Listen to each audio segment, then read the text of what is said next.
Assalamualaikum warahmatullahi wabarakatuh. Balik lagi dengan saya. Kita akan membahas populasi dan sampel untuk kali ini. Di mana populasi adalah wilayah generalisasi yang terdiri atas objek atau subjek yang ditetapkan oleh peneliti untuk dipelajari dan kemudian ditarik kesimpulan. Keseluruhan unsur yang akan diteliti yang ciri-cirinya akan ditaksir atau diestimasi. Ciri-ciri populasi disebut dengan parameter. Ketiga, kumpulan objek penelitian bisa berupa kumpulan orang atau individu atau kelompok atau komunitas, masyarakat, dan lain sebagainya. Benda yaitu jumlah gedung atau bangunan atau tempat dan lain. Terakhir adalah sekumpulan orang atau objek yang memiliki kesamaan dalam satu atau beberapa hal dan yang membentuk masalah pokok dalam suatu riset khusus. Populasi yang akan diteliti harus didefinisikan dengan jelas sebelum penelitian dilakukan. Kita masuk ke sampel. Sampel adalah bagian dari populasi yang dapat mewakili seluruh populasi tersebut. Sampel merupakan sebagian unsur populasi yang dijadikan objek penelitian. Atau sampel juga adalah sebagai miniatur atau mikrokosmos dari populasi tersebut. Sampel yang memiliki ciri karakteristik yang sama atau relatif sama dengan ciri karakteristik populasinya disebut sampel representatif. Ciri karakteristik sampel disebut dengan statistik.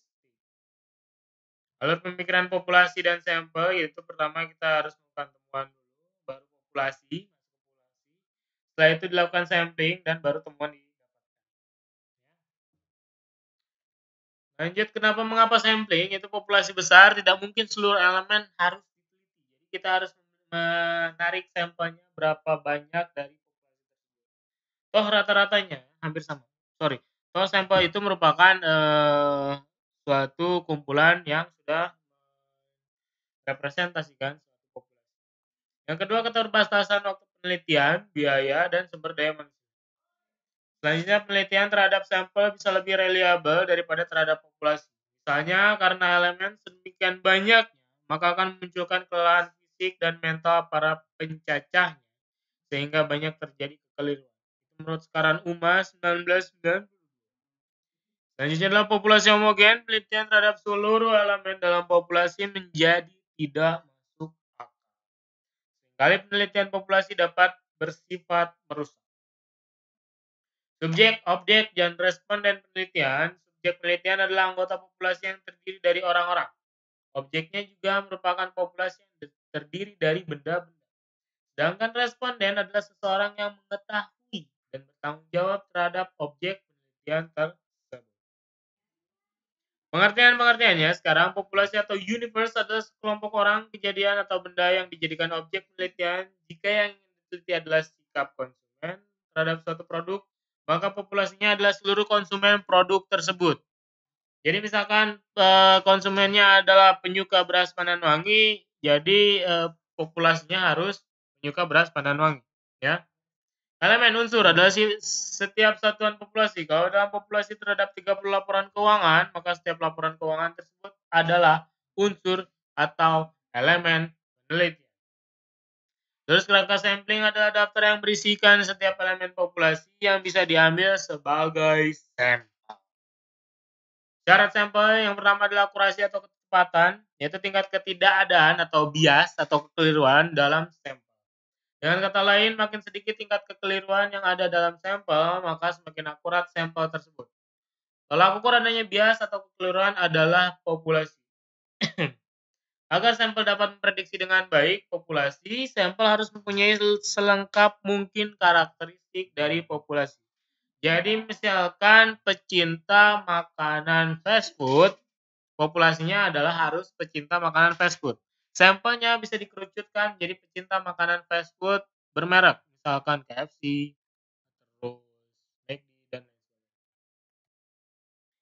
Terus sampel lagi adalah presisi atau memiliki tingkat presisi estimasi. Presisi mengacu pada persoalan sedekat mana estimasi kita dengan karakteristik populasi.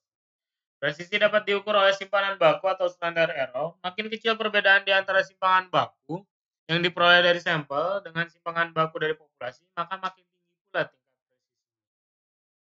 Ukuran sampel, banyak cara menentukan ukuran sampel dari satu populasi. Menurut beberapa ahli adalah harus mewakili populasi sampel tersebut.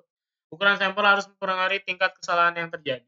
Semakin banyak ukuran sampel, maka semakin kecil tingkat kesalahan generalisasi yang terjadi dan sebaliknya.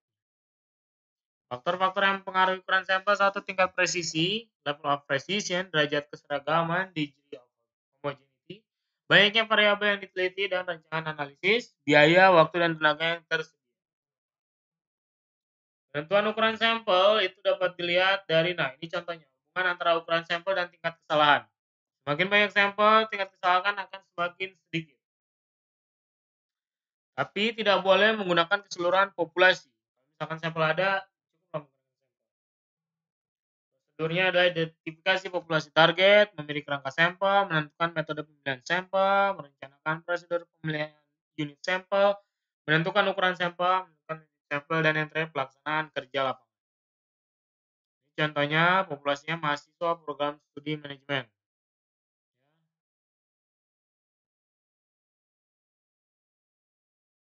Nah, ini contoh dari Slovin. Slovin contohnya N sama dengan N besar dibagi 1 ditambah N. Ya. Contohnya 130 karyawan dengan tingkat kesalahan pengambilan sampel sebesar 0,5% atau 0,05. Berapa jumlah sampel minimal yang harus diambil? N sama dengan 130 dibagi 1 ditambah 130 dikali 0,05 dipangkat dengan 98,11. Karena 11 boleh pembulatan ke bawah atau ke atas. Ya, boleh jadi 99 atau 98. Ini contohnya sampel. Dan ini rumus-rumus untuk mencari sampel.